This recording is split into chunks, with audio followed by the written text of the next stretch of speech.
Merhabalar, Hisse Longçu YouTube kanalıma hoş geldiniz. Bu videomuzda endeksimizin analizini yaptıktan sonra sizlerden istek olarak gelen Yeotek, Enkai, Aydem, Info ve Astor hisselerini inceleyeceğiz. Burada anlatılanların yatırım tavsiyesi olmadığını hatırlattıktan sonra endeksimizde başlayabiliriz arkadaşlar. Endeksimizde günlük grafiğimizde şöyle düşen bir kanalın içerisinde hareket ediyoruz. Bugün itibariyle kanalın çok hafif üzerinde bir kapanış oldu. Fakat böyle kararsız bir mum arkadaşlar. Bir yarını da görmek gerektiğini düşünüyorum. Güçlü bir kanal kırılımı olmadı çünkü.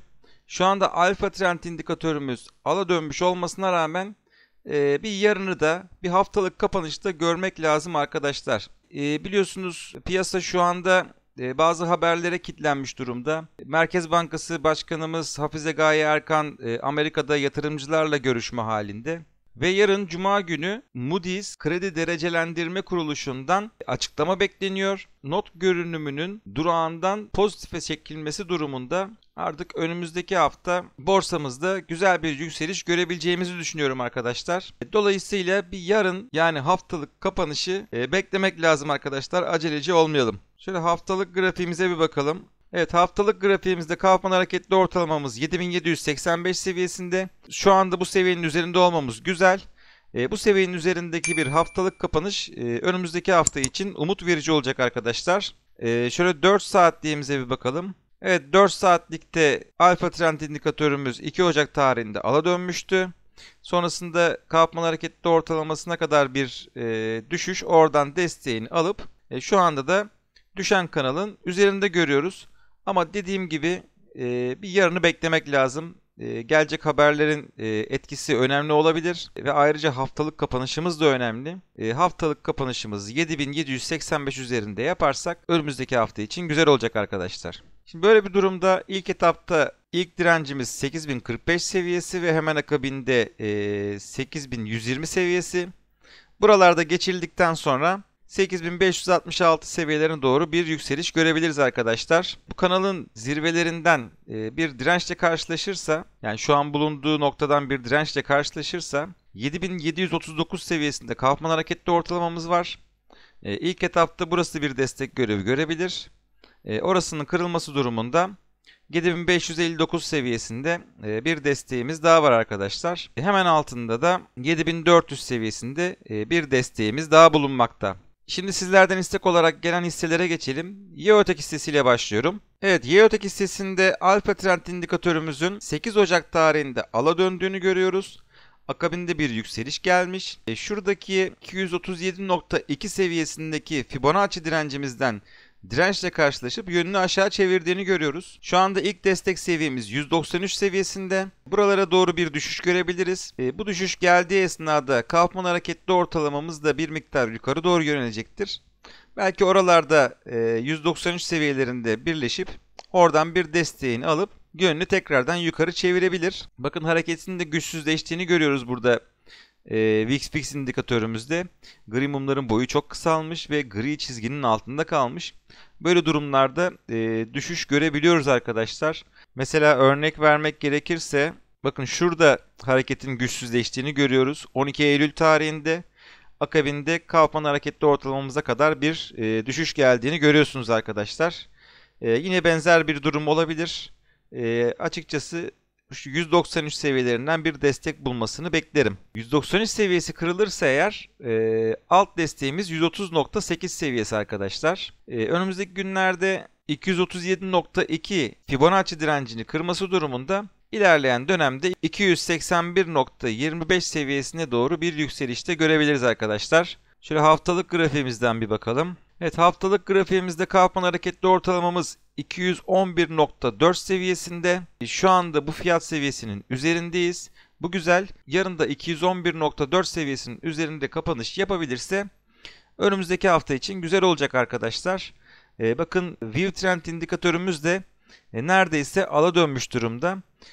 Bu hafta bu şekilde kapattığını varsayarsak önümüzdeki hafta da bir yükseliş gelmesi durumunda View Trend indikatörümüz ala dönmüş olacak arkadaşlar. Aynı zamanda bu hisseyi uzun vadeli stratejimize göre de toplamaya başlamıştık. 4 Aralık haftasında bir alım yapmışız. Sonrasında 11 Aralık haftasında bir alım yapmışız.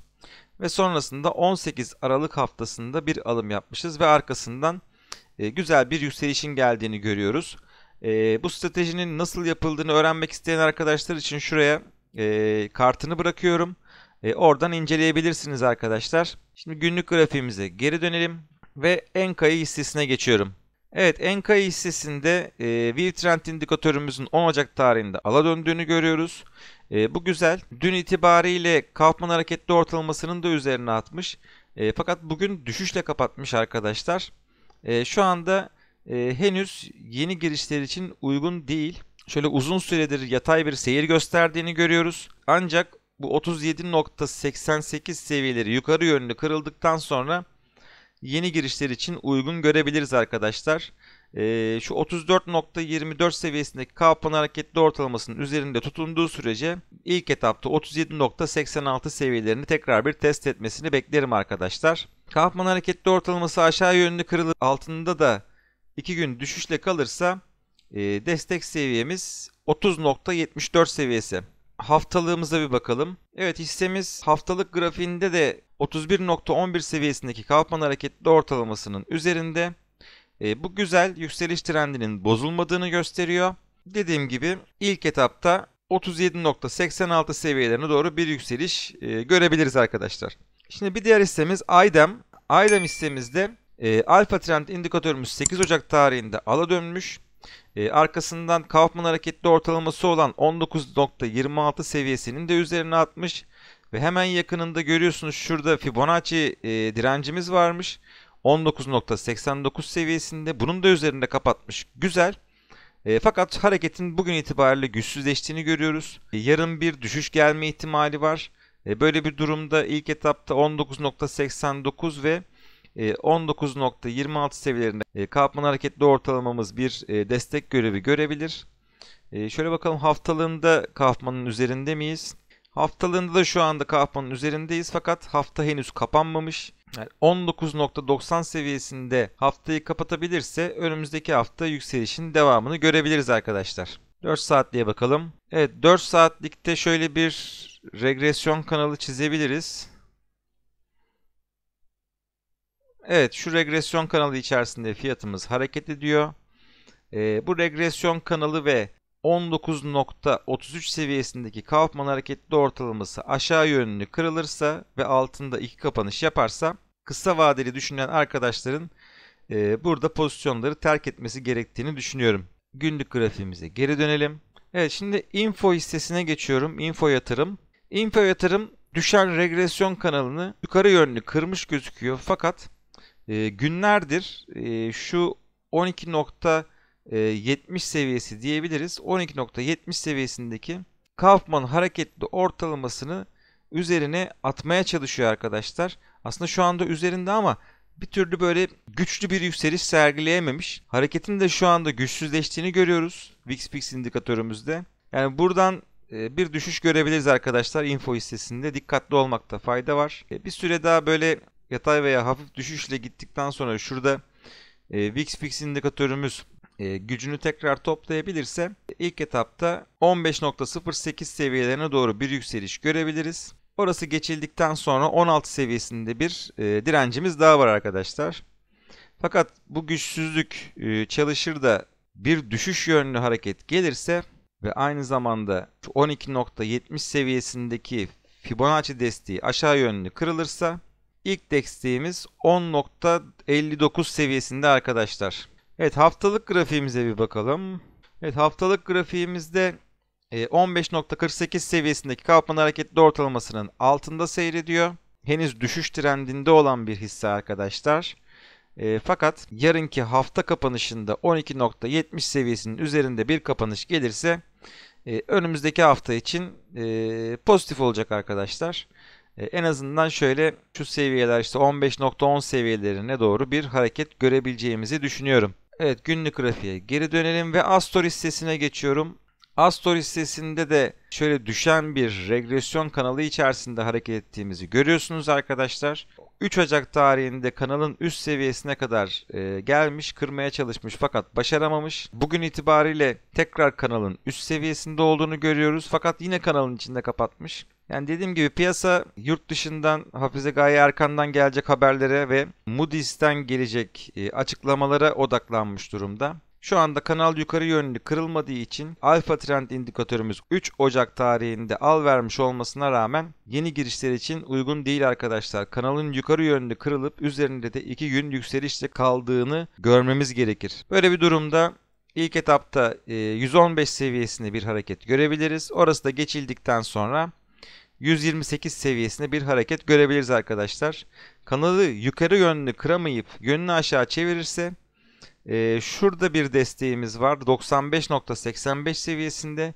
Orası da kırılırsa eğer 80.15 seviyesine doğru da bir düşüş görülebilir. Dikkatli olmakta fayda var. Dediğim gibi yeni girişler için henüz uygun değil. Tabii bunu kısa vadeli alım satım yapacak olan arkadaşlar için söylüyorum. Yoksa uzun vadeli stratejimize göre bu hisseyi de toplamaya başlamıştık zaten. Şöyle daha önce 4 defa alım yapmışız. Sonrasında bir yükseliş gelmiş. Haftalıkta Kaufman hareketli ortalamamız 118.4 seviyesinde. En azından buralara doğru bir yükseliş görebiliriz arkadaşlar. Bakalım birlikte takip edeceğiz. Bu akşam aktaracaklarım bu kadar. Kanalıma abone olup bildirimleri açmayı unutmayın lütfen. Görüşmek dileğiyle.